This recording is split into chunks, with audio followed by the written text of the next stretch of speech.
warahmatullahi wabarakatuh. Baiklah, di sini saya Ekyusnita dengan nomor NIM 2111021012 akan mencoba menjelaskan mengenai tabungan. Nah, apa-apa saja sih yang akan kita bahas di video kali ini? Yang pertama ada pengertian tabungan, jenis-jenis tabungan, pembukaan tabungan, penyetoran tabungan, penarikan tabungan, dan juga penutupan tabungan. Nah, langsung saja kita bahas mengenai tabungan.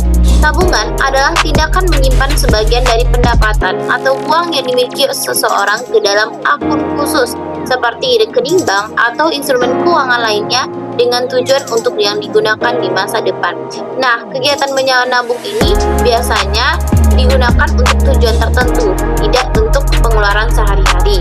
Contohnya, tujuan dari menabung ini untuk dana darurat, pensiun, dan juga pendidikan. Langsung saja kita bahas mengenai tabungan menurut undang-undang. Menurut Undang-Undang Nomor 10 Tahun 1998 adalah simpanan yang penarikannya hanya dapat dilakukan menurut syarat-syarat tertentu yang disepakati, tetapi tidak dapat ditarik dengan menggunakan cek, bilet giro, dan juga alat analisis lainnya yang dipersamakan dengan itu. Nah, perlu kita garis bawahi di sini bahwa tabungan itu tidak dapat ditarik dengan cek dan juga bilet giro. Selanjutnya kita akan membahas apa sih sarana penarikan dari simpanan tabungan ini. Ada buku tabungan, kemudian ada slip penarikan, kemudian ada kartu ATM, kemudian ada kwitansi, kemudian sarana penarikan lainnya dengan menggunakan formulir transfer, internet banking, mobile banking, dan lain sebagainya. Nah, di sini yaitu buku tabungan. Buku yang dimiliki oleh nasabah di mana berisi catatan-catatan saldo tabungan, transaksi penarikan, transaksi penyetoran, dan juga pemberanan yang mungkin terjadi di tabungan tersebut. Kemudian slip penarikan yaitu formulir untuk menarik sejumlah dana dari rekening tabungan si pemilik. Slip penarikan ini biasanya berbarengan digunakan dengan buku tabungan. Kemudian kartu ATM yaitu sejenis kartu yang diberikan oleh bank, yang mana kartu ini dapat kita gunakan di bank dan juga di ATM. Kemudian kwitansi, yaitu kwitansi ini sama fungsinya dengan slip penarikan, yang mana di sini tertulis nama penarik, nomor penarik, jumlah uang, dan juga tanda tangan dari penarik. Kemudian sarana penarikan lainnya seperti menggunakan formulir transfer, internet banking, mobile banking, dan lain sebagainya. Kemudian kita akan membahas mengenai persyaratan bagi penabung. Ada bank penyelenggara, persyaratan bagi penabung, jumlah setoran, pengambilan tabungan, bunga, dan juga insentif, dan juga penutupan tabungan. Nah, di sini bank penyelenggara. Itu setiap bank dapat menyelenggarakan tabungan, baik itu bank swasta, bank pemerintah, bank umum, maupun bank BPR, kecuali bank asing yang tidak dapat menyelenggarakan tabungan ini. Kemudian persyaratan bagi penabung. Untuk syarat-syarat menabung tergantung dari bank yang bersangkutan, seperti prosedur-prosedur apa saja yang harus dipenuhi, dan juga seperti jumlah setoran dan juga penarikan lainnya. Selanjutnya itu jumlah setoran. Untuk setoran minimal waktu pertama kali menabung, dan juga untuk setoran selanjutnya, dan jumlah minimal yang harus ada di buku tabungan ini juga tergantung dari bank penyelenggara. Kemudian pengambilan tabungan, jumlah maksimal yang dapat ditarik itu juga tergantung dari bank yang bersangkutan. Kemudian bunga dan insentif, besarnya bunga yang diberikan dan juga perhitungan bunga yang digunakan seperti berdasarkan saldo harian, saldo rata-rata, dan juga saldo terendah itu juga diserahkan kepada pihak bank penyelenggara. Kemudian untuk berupa insentif seperti berupa hadiah, cenderamata, dan lain sebagainya juga diserahkan kepada bank penyelenggara. Kemudian untuk penutupan tabungan, syarat-syarat untuk ditutupnya tabungan oleh bank dapat dilakukan oleh nasabah sendiri atau juga bisa ditutup oleh bank. Kemudian kita akan membahas beberapa jenis tabungan yang ada saat ini.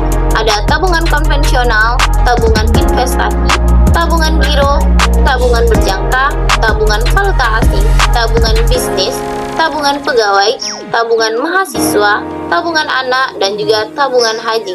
Nah, di sini kita akan membahas yang pertama kali yaitu tabungan konvensional, yaitu jenis tabungan yang paling banyak dimiliki oleh nasabah. Ya, karena memang fungsinya ini untuk tujuan menabung. Sedangkan untuk tabungan investasi, yang namanya juga tabungan investasi, tentunya merujuk kepada perencanaan pendidikan potensi kesehatan, dan lain sebagainya. Kemudian tabungan giro, yaitu biasanya perusahaan memanfaatkan untuk keperluan cek dan juga biliet. Kemudian tabungan berjangka. Tabungan berjangka ini hampir sama dengan tabungan konvensional, namun untuk penarikannya memiliki jangka waktu. Kemudian tabungan valuta asing, yang mana yaitu tabungan ini menargetkan untuk para nasabah yang bertransaksi dengan mata uang asing. Kemudian tabungan bisnis, yaitu tabungan yang digunakan untuk keperluan bisnis, sehingga bunga dan juga setoran minimum yang ada di tabungan ini tentunya lebih tinggi daripada tabungan yang lain. Kemudian tabungan pegawai, yaitu ditujukan untuk karyawan dari suatu perusahaan yang bekerja sama dengan bank tertentu. Kemudian tabungan mahasiswa, yang namanya tabungan mahasiswa tentunya diperuntukkan untuk mahasiswa sendiri. Kemudian tabungan anak, itu diperuntukkan untuk anak itu tersendiri. Kemudian tabungan haji, yaitu tabungan yang bertujuan untuk menjaga perjalanan haji agar terhindar dari masalah yang kemungkinan terjadi. Masalah di sini maksudnya itu masalah keuangan. Kemudian apa sih manfaat dari menabung? Kalau tidak ada manfaatnya, tentunya dari para nasabah juga tidak mau menabung di bank. Yang pertama yaitu aman, yaitu uang yang disimpan di bank biasanya itu tidak mudah dicuri dan juga tidak mudah tercecer karena keamanannya yang ketat di bank. Kemudian terjamin, tabungan ini dijamin oleh lembaga penjamin simpanan dengan ketentuan yang ada. Kemudian bunga, daripada kita menyimpan uang di lemari atau di kasur, tentunya kalau di bank kita akan mendapatkan bunga apabila kita menabung dengan jumlah yang ditentukan oleh bank. Kemudian praktis, praktis itu maksudnya di sini bank telah memberikan yang namanya fasilitas ATM, mobile banking, dan juga internet banking sehingga dapat diakses 24 jam sehari. Kemudian hemat, dengan kegiatan menabung ini tentunya kita bisa menahan, yaitu tidak membeli segala sesuatu yang tentunya tidak terlalu urgent. Selanjutnya itu pembukaan tabungan. Yang pertama itu setoran awal untuk pembukaan rekening dengan jumlah minimal yang ditentukan oleh bank. Jadi untuk setoran awal dan juga jumlah minimal yang harus ada di rekening tabungan itu ditentukan oleh bank yang bersangkutan. Kemudian si nasabah harus melengkapi formulir pembukaan tabungan disertai dengan dokumen-dokumen yang diperlukan. Seperti biasanya dokumen yang diperlukan untuk pembukaan tabungan ini seperti KTP, juga bisa SIM dan juga lain sebagainya. Kemudian kita tentunya akan membayar biaya ADM yang telah ditetapkan oleh bank, itu biasanya juga tergantung dari bank bersangkutan. Kemudian tentunya kita juga akan menerima yang namanya nanti bunga apabila presentasi tabungan kita itu mencukupi untuk mendapatkan bunga tersebut.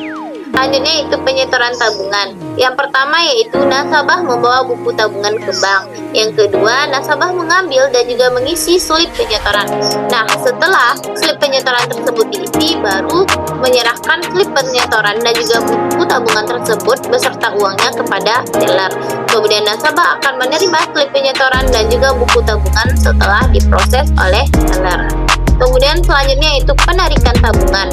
Yang pertama yaitu nasabah membawa buku tabungan ke bank. Kemudian nasabah mengambil dan juga mengisi slip penarikan. Kemudian yang ketiga, nasabah menyerahkan slip penarikan dan juga buku tabungan kepada teller. Kemudian nasabah menerima buku tabungan setelah diproses dan divalidasi serta jumlah uang sesuai dengan jumlah penarikannya. Nah, untuk penarikan ini juga bisa ke ATM. Kemudian ada beberapa alasan untuk menutup rekening tabungan. Yang pertama itu tidak cocok dengan peraturan bank, mungkin untuk bunganya yang terlalu rendah atau biaya adminnya yang terlalu tinggi. Kemudian pelayanan buruk, mungkin ada beberapa bank yang memberikan pelayanan buruk, itu tergantung dari nasabah itu sendiri. Kemudian pajak yang terlalu tinggi, kemudian kurangnya keamanan tabungan, kemudian ingin berpindah dari satu bank ke bank lainnya. Kemudian dan penutupan tabungan, ada beberapa cara untuk menutup tabungan. Yang pertama itu biarkan saldo kosong, otomatis rekening itu akan ditutup sendiri oleh bank. Kemudian mengosongkan saldonya di bawah 50.000. Nah, otomatis apabila saldonya sudah di bawah 50.000, maka uang yang 50.000 di tabungan itu akan berangsur-angsur habis untuk biaya administrasi. Yang ketiga yaitu tutup rekening melalui kantor bank. Nah, kita juga bisa menutup rekening tabungan ini ke kantor banknya langsung tentunya kita harus menyiapkan beberapa dokumen-dokumen dari penutupan tabungan dan juga alasan untuk menutup tabungan ini. Nah, sekian pembahasan kali ini mengenai tabungan. Akhir kata, Assalamualaikum warahmatullahi wabarakatuh.